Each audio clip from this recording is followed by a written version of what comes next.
All right, here we go. Let's take a look at the next section here. We're going to solve some trig equations today, which is pretty awesome.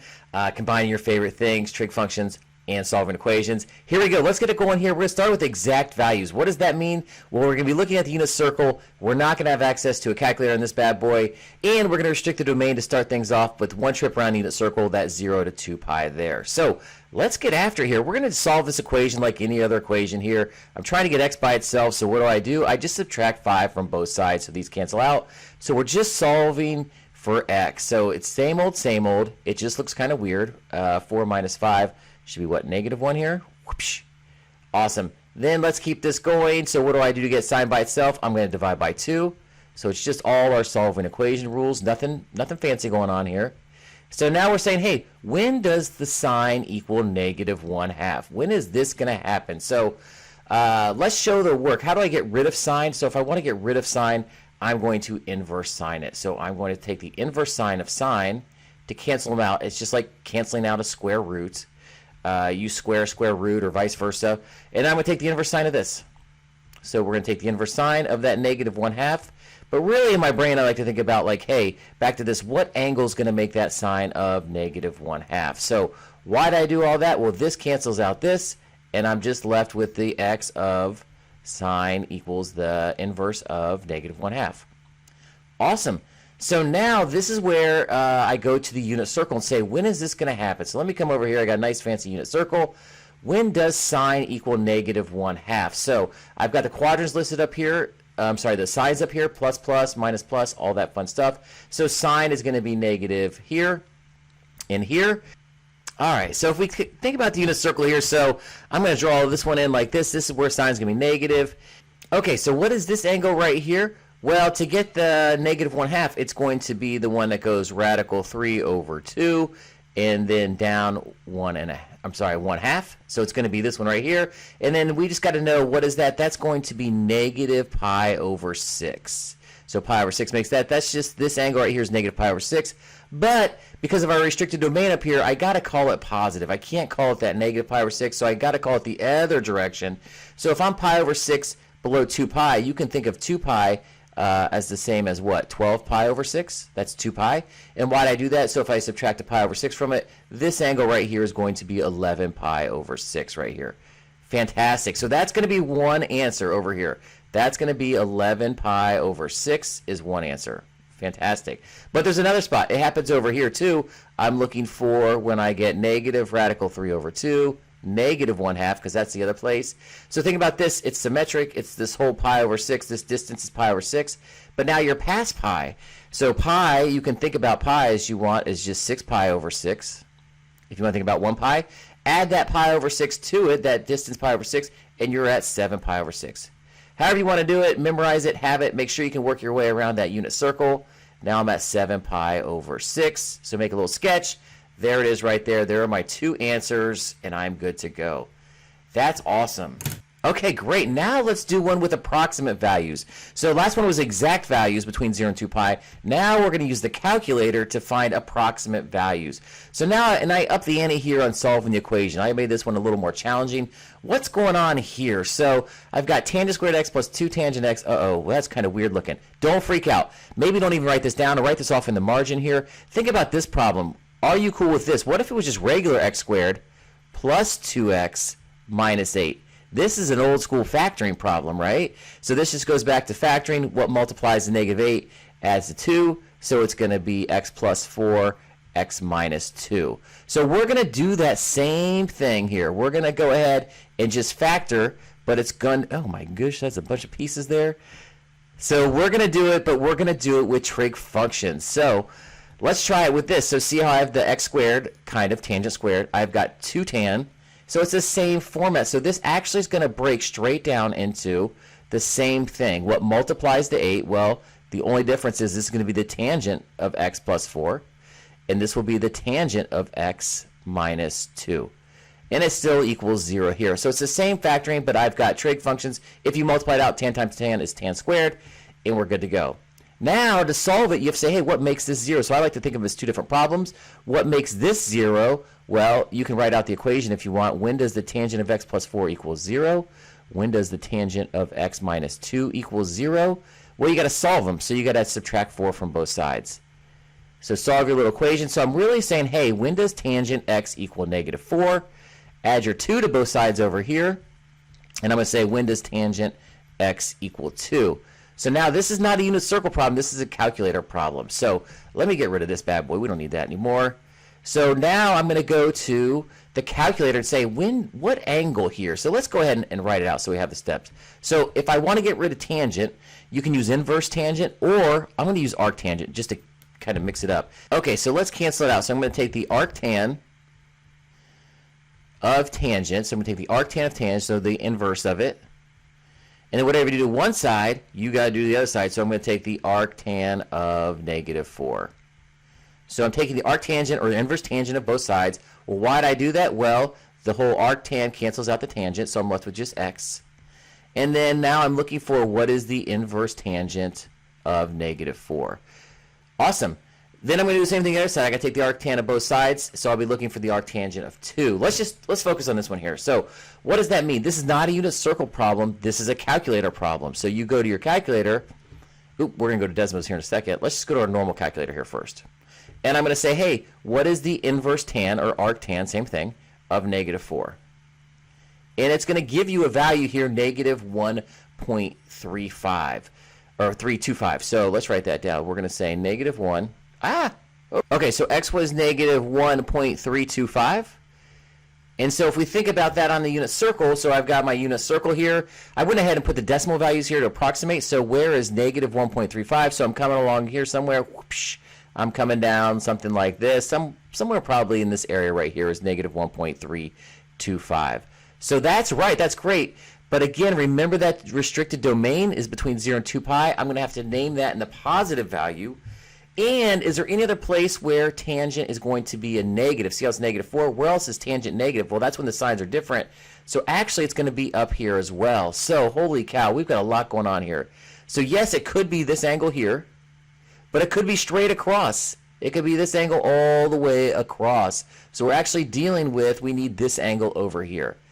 So I'm going to show you with the calculator old school way, it's kind of a pain. So yeah, that's a right answer, but it's not in the restricted domain of 0 to 2 pi. So what do I do to make it there? Well, I got to rename it. So I want to name it this positive direction. So how do I get right back to here? Well, I need to add 2 pi to this bad boy. You can add 2 pi. That's one trip around the unit circle, and that's back to where I was. And I got to name this guy over here. Well, how do I get over here to quickly? Well, that's half the circle, right? Half the circle's pi. So all I got to do to get over here, I can take that -1.325, and you got to add pi to it. You got to come straight across. That's half the circle to get back over there. This is a lot of work, man. Desmos makes life way easier. Let's just do it in Desmos. So let's go to Desmos. In fact, Desmos will do the whole thing.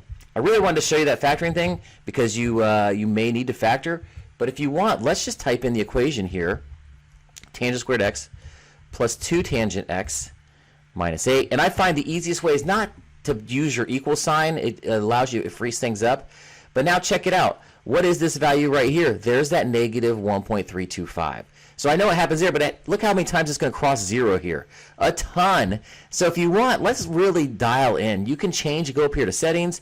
Let's change our x-axis to 0 to 2 pi, that restricted domain. I only care what's going on here. And then now, so I'm stuck between 0 and 2 pi. Here's an answer. Here's an answer. Here's an answer. Here's an answer. Oh my goodness gracious. So there are the 4 answers. Now I only had 2 answers though. What's going on? Let's get back to this problem. I only had the 2 answers. I had this one and this one over here. Well, check it out. I didn't solve the other half of the thing. I was running out of room. But you still got to solve. Let me get my marker. Remember this bad boy here. So we haven't solved this one yet. We just did what angle makes -4. Now we got to come over here and find what angle makes 2. So we could do it in the calculator and do all that, but you know what? I'm just going to go with Desmos on this one. Desmos for the win here. And there's going to be all 4 possible places that happens. So let's use Desmos on this. I'm going to screenshot this bad boy. All right, there we go. So I just went ahead and used Desmos, got the 4 answers there. Notice I truncate all my answers. You can round if you want, but really for the AP exam, just write 3 decimals and stop writing at 3 decimals. You don't have to worry about it. We're just going to cut them off. So yes, on the practice, I want you to practice like factoring or solving them like this. But once you get down to this point, you can switch over to Desmos, no problem. It really makes life a whole lot faster. If you have access to a calculator, go ahead and graph it in Desmos, and that'll hook you up. Awesome. All right, let's try it again. So we're going to do the same thing here. We've got exact versus approximate, but now we're going to talk about all possible values, all things that could happen. So holy cow, let's solve this bad boy. So I got to get the theta by itself or x. If you want to switch over to x, it doesn't matter. We're talking about an angle. So these cancel. So now I'm looking at cosine squared theta equals 1/2. Now be super careful here. I'm going to, how do I get rid of a square? I have to square root it. Whatever I do one side, I got to do it to the other. So if I square that, you get just cosine theta. Awesome. And then you get, remember when you introduce a square root, it's actually plus or minus. So if I square root something, I can square root the top. I can square root the bottom. That's equal, the whole thing. And then I can clean that up a little bit. What's going to happen here? Well, I know the square root of the top is just 1. I don't like square roots in the bottom, so what do? I multiply by the square root of 2, and I get radical 2 over 2. So really, all that was to get cosine theta is equal plus or minus radical 2 over 2. Holy cow. So what's going on here? So I got to do the same thing. Inverse cosine, or arc cosine if you want. I'll go back to inverse. The inverse cosine of cosine, and I think for my practice answer, that's just a little shorter for writing, so that's the one I use. You have to take the inverse cosine of both plus or minus radical 3 over 2. Oh my goodness. So again, we're going exact values. We're going to go to the unit circle, and we're going to find, hey, where do I get that plus or minus radical 2 over 2? So I need them all here. So let's start with the positive radical 2 over 2. For cosine, cosine's the first value, so it's going to be pi over 4. It's going to be this version of pi over 4. For positive, sorry. Cosine is the first one. This is where cosine is positive. Oh my goodness. So cosine is positive in the first and fourth quadrant. Then I also got to do it for the negative version. So where is it negative? It's going to be this version of pi over 4 and this version of pi over 4. We need them all. Oh my goodness. Long story short, we got to write all those bad boys out there. So what is theta going to equal here? Theta is going to be 4 possible answers. It's going to be pi over 4. It's going to be pi over 4 short of pi. So what is that? That's going to be 3 pi over 4. Then it's going to be pi over 4 past pi. So if I go past it, I'm at 5 pi over 4. I'm just adding a pi over 4 to pi. And then I'm going to be short pi over 4 from that from the whole 2 pi. So I'm going to be what? I'm going to be at 7 pi over 4. So I'm just naming all these angles. So again, we're going to use so much unit circle. So sketch one, draw one, have one, be able to work your way around it. That's 5 pi over 4. That's 7 pi over 4. So in this case, because of plus or minus, I needed all those versions. Awesome. So that is just one trip around the unit circle. That would be great if we were looking at the restricted domain between 0 and 2 pi. But we're going to look at all possible values. So these curves go on forever and ever and ever. So yes, it could be pi over 4. But then it could come back all the way back to pi over 4 again. So you could add 2 pi to this. You can add that 2 pi to go all the way around the circle back to where it is here. Same thing here. You could add 2 pi to this bad boy right here. You could add 2 pi to this bad boy right here. You're just renaming it. It's just going around the circle again. And that's going to happen forever and ever and ever. So how do we show that? Well, we're going to say, yes, it's these angles plus 2 pi n. Why n? N is going to be an integer. So we're going to say where n is an integer. Awesome. So this will take care of every possible angle out there. No matter how many trips around the unit circle, that sine or cosine curve just goes on and on that way forever and ever and ever. That takes care of them all. That's great. So that takes care of all the answers. Now, can't we clean this up a little bit? Yeah, I mean, if this is a multiple choice question, do I really need, can I trim it up? So that's one way to write it. But if I'm starting here at pi over 4, see how straight across is another angle? So another way to write this, we could have said, yeah, okay, it's pi over 4. But we're going to say plus what? You can just add a pi to this. Pi n. So maybe n is like 1. That's 1 pi added to it. Now I'm here. Add another pi. I'm back to here. Add another pi. I'm back to here. So n is some number, 3, 4, 5, a million. I don't know. But I see I'm just doing trips of pi around the circle here. So that would take care of it. But then I'd also have to say, well, I could have started here at, let's use a different color, 3 pi over 4. I could have started there. And then what am I going to do? I'm going to add that pi, half a circle, to get around there. So a lot of times we clean it up and we say this is actually a little bit cleaner way to write it. They're both right, but if it was a multiple choice question, you're going to see this as the answer, not this thing over here. So we're going to try to add 2 pi n. Sometimes it cleans up, sometimes it doesn't, for that right there. Awesome. Okay, now let's go ahead. I kind of shrank it down over here so I had some room. Let's go ahead and do one with the calculator here and hopefully Desmos. I know you can graph it right off the bat, but let's go through the steps because this may come up. Problem similar like this where you got to know the steps. So how do I do this? Well, I've got another squared here. Anytime I got a square, I like to set it equal to 0 and see if I can factor that bad boy. So in this case, I'm going to subtract sine from both sides. So subtract your sine. So now I'm left with 3 sine squared theta minus sine theta equals 0. That's good. So that's what I want right there. And now let's say equals 0. Does it factor? Sure. Think of this as just like this is the same problem as like 3x squared minus x equals 0. What do they have in common? They have an x. You can factor out an x, and you're left with 3x minus 1. So it goes back to just factoring. It just looks kind of weird because we got sine. This is the sine squared versus sine. So what can I do here? I can actually take a sine theta out. I'm going to take one of the sines out. So he's left with 1 sine because he was squared. Took his sine out, so he's going to be the minus 1. It's going to be something like this. So that's a skill we got to be able to have. So we're good on the factoring, so we can get both of those. Now, we've got 2 problems going on here. I need to know, hey, when does sine theta equal 0? And I got to solve this equation. When does this equal 0? Make sure that's a theta right there. So solve this little baby equation over here. Add your 1 to both sides. Add your 1 to both sides. And we're looking at 3 sine theta equals 1. Divide by 3. Divide by 3.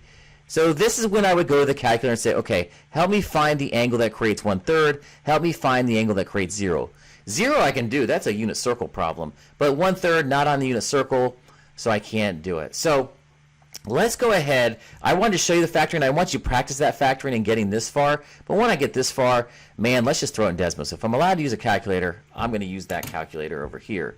So we solved it for 0. So that's how I like it. I like it solved for 0. So we said sine squared x. Oh, 3 sine squared x. Ooh, rookie. And then minus sine x. And that equals 0. I don't put the equals. If you put the equals 0 in here, then you can't click on the zeros over here. So if you leave it off, so I set it equal to 0. Let's make sure we see that. So I set it equal to 0. So I put this in 3 sine squared minus sine x equals 0. Just don't include the 0. Now you can see, and I set my window back to negative 10 to 10. See how there's answers forever and ever and ever? Like they just keep happening. So if I was only looking between 0 and 2 pi, I could zoom in and say, well, yeah, here's where it's going to happen roughly, all these places. Oh my gosh, look at all these different places it's going to happen. It's going to happen at 0, 0.398284. It's going to happen at pi. Oh, I lost them. And then it's going to keep on happening and happening, right? So I've got all these places. So let's take 0. It happens at 0, and then what happens? It's going to happen pi later, and then 2 pi later. So see what's happening? I'm going 0 to pi to 2 pi. So I keep adding 3 pi. I keep adding pi to that. It's going to keep repeating itself. And then what's the other place is going to happen? It's going to happen here at 0.33, 2.8. Now this is a little harder to see, but what am I doing here? I'm also adding pi. Oh, look at all these answers. So I'd have to click forever. If I want to show all these answers, I'd have to click forever and ever and ever. Is there an easier way? Yes. Let's get that unit circle up here again. So okay, so let's write this back to unit circle so we can write up all these answers clearly here. So remember here, and let's just show the steps here. I am going to inverse sine. To get rid of sine, I'm going to inverse sine. Whatever you do to one side, you got to do the other. So I'm looking for the inverse sine of 0. So that's the whole goal here. I know these cancel out, and we're going to say, yeah, what angle makes that 0? So theta is going to be the inverse sine of 0. So that's nice because I can say where is sine 0? well, there it is. I mean, I can see it there and there. That was a unit circle problem. And see how that relates? That's the 0, that's the pi, that's the 3 pi, that's the 4 pi. So this is going to happen at 0 when theta is 0. And then how often does it happen? It happens every pi n after that. So I started here. I add a pi to get over to pi. Add another pi to get back there. So you're adding that pi n every single time. So now the next part is, well, what creates 1/3? So if you were using your calculator, you could find that decimal. Let's just do it so we have it. So we can say, yeah, we're just going to take the inverse sign of 1/3. And the calculator is going to tell you, hey, that is 0.339. So I'm just going to truncate that. So it's going to say, yeah, at 0.339. So it's going to say, oh, let me write this down, 0.339. Excellent. So it's going to give you something up in this quadrant over here, 0.339. I don't know where it is. I don't know, roughly like this. That's this distance here. Well, where else is sign positive? So sign's positive's here and here. So it needs to give you that same value over here. So it needs to say, hey, where else are you going to get that over here? And then that's where I get all these weird decimals. So, so what is this decimal? Well, you can find it because you're 0.33 less than pi if you want, or you can just use the Desmos and write those all down. So what I would do here is if I get these right here, I'm just going to say, hey, plus 2 pi n to n. There we go, plus 2 pi n. So that would be, if I started here, it could happen again over here, back to these 360, or I'm sorry, 360, 2 pi's all the way around. Or if I started all the way out there at, okay, so this, if I start out here, this is going to be the 2.801 from the graph right here, the 2.801, or that's just going to be 0.339 minus, from subtracted that from pi. So if you subtract that from pi, that distance, you'll get that angle. So I'm going to leave it like that. I'm going to use 2.801. And then again, I have to make sure I say plus 2 pi n. And again, this is where n is any number, where n is any integer. Let's see if this helps clarify it all. I know there's a lot going on right here. So the 0.339 is what the calculator told me. If I add 2 pi to it, that's just renaming it again. So see how it happens here at 0.339. It happens again 2 pi later. Then you could add another 2 pi and another 2 pi.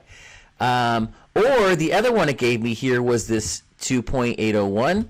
Same thing here, 2.801. If I add 2 pi to that, I'm going to get the, so let's get the 2.801 going here. 2.801. I add 2 pi to that, I'm going to get out here at the 9.08. So see how I keep adding that and adding that? And if you want to keep adding 2 pi and 2 pi and 2 pi, you're always adding 2 pi to that to get those, all those waves. Look at all those waves.